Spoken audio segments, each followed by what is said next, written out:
Hello, welcome to Oxford Heirlooms. As you can see today, I am not sewing on my little Elna Star Edition sewing machine. I'm sewing on my Singer model number 347, pardon me, and I've got a button holder attachment attached to the sewing machine.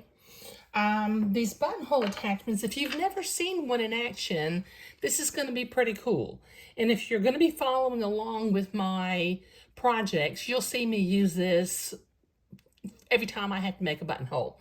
But the buttonhole attachment comes in one of these little green plastic boxes.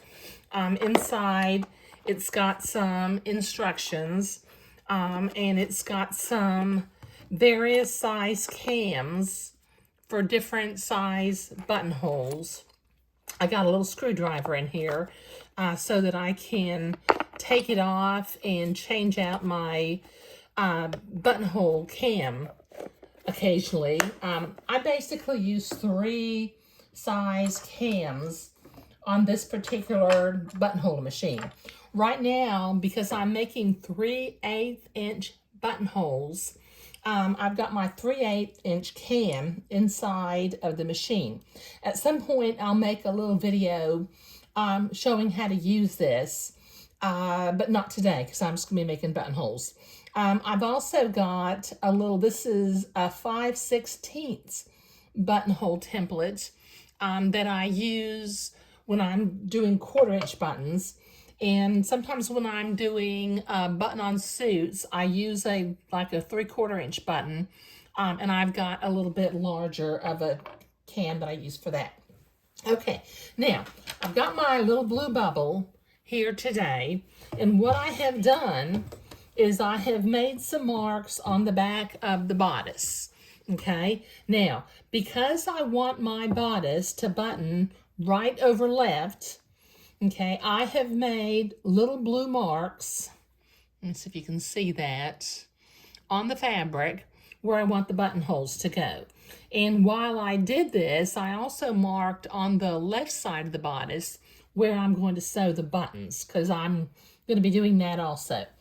Okay, now on this little buttonhole foot attachment, you can turn this little lever in the back of it, and you can see that the attachment, the foot part of the attachment, moves forward and backward. Now I'm going to set this to where it's all the way to the back, and then on my first blue spot that I've made on the fabric, I'm going to bring the bodice up underneath the foot. Now let me take this out for just a minute. This particular attachment, it's got a little metal plate that covers the feed dogs, and the underside of this little black foot has some little teeth in it that holds the fabric in place. And what will happen is as it makes the buttonholes, the buttonhole attachment will move the fabric from side to side in order to make the zigzag of the buttonhole. Okay, now since I know where I want the end of my buttonhole to be, I'm going to slowly lower my needle right into that little blue mark. And then I'm going to lower the presser foot. So now the foot is hanging onto the fabric. The feed dogs are covered up with that little metal plate. And all I need to do is just slowly, excuse me, start sewing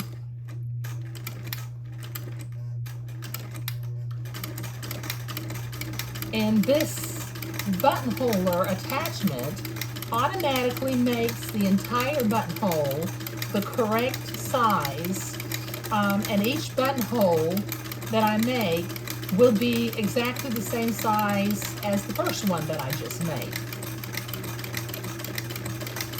Okay, I come back up to the end again, kind of double my thread just a little bit. Okay. Lift the feed dogs up. I can pull the fabric out and clip my threads, and I have a buttonhole. It's kind of nicely rounded on either end. And I'll do the same thing for the other 2 buttonholes. Now, on my little pink bubble, I've already made all 3 of my buttonholes. Okay, now you notice I haven't tacked my entrecôte down yet, but I'm going to be doing that in a little bit. Now, I'm going to use my embroidery scissors, and I'm going to fold the buttonhole in half and make a little clip where I can cut open the buttonhole. Got to go both directions. Okay, now I'll repeat that process on the other 2 buttonholes. Fold the buttonhole in half, make a little clip. You don't want to try to clip the entire button at one time, because you might accidentally cut through the stitches on the buttonhole. So just make a little tiny opening and then come back using your embroidery scissors. You can cut the buttonhole open. And I'm going to do this one more time for this 3rd buttonhole. Fold the button in half, make a little tiny clip without cutting the threads of the buttonhole, and then come back on either side of the buttonhole and cut the fabric open.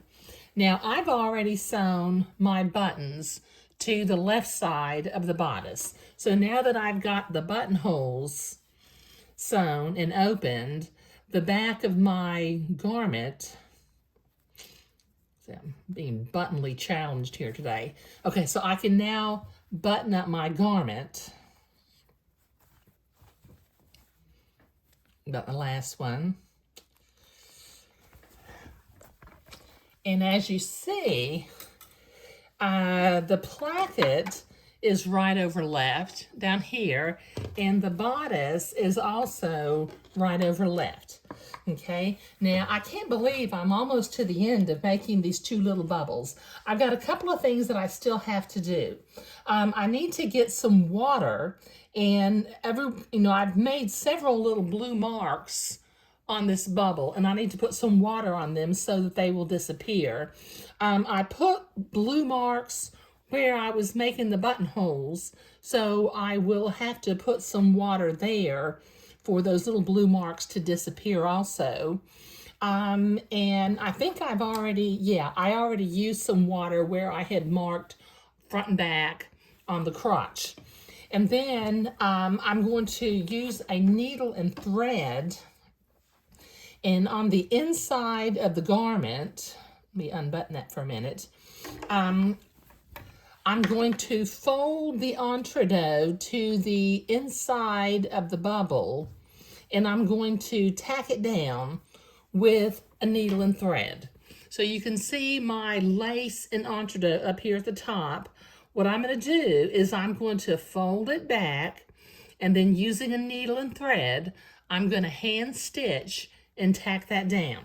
And then the last thing I'll do, which will be the next video will actually be the last video, I will weave the silk ribbon into the beading of the arms, and then all I have to do is hang the bubbles up on hangers and deliver them to my friend for her 2 granddaughters. But that's what I'm doing today. Thank you.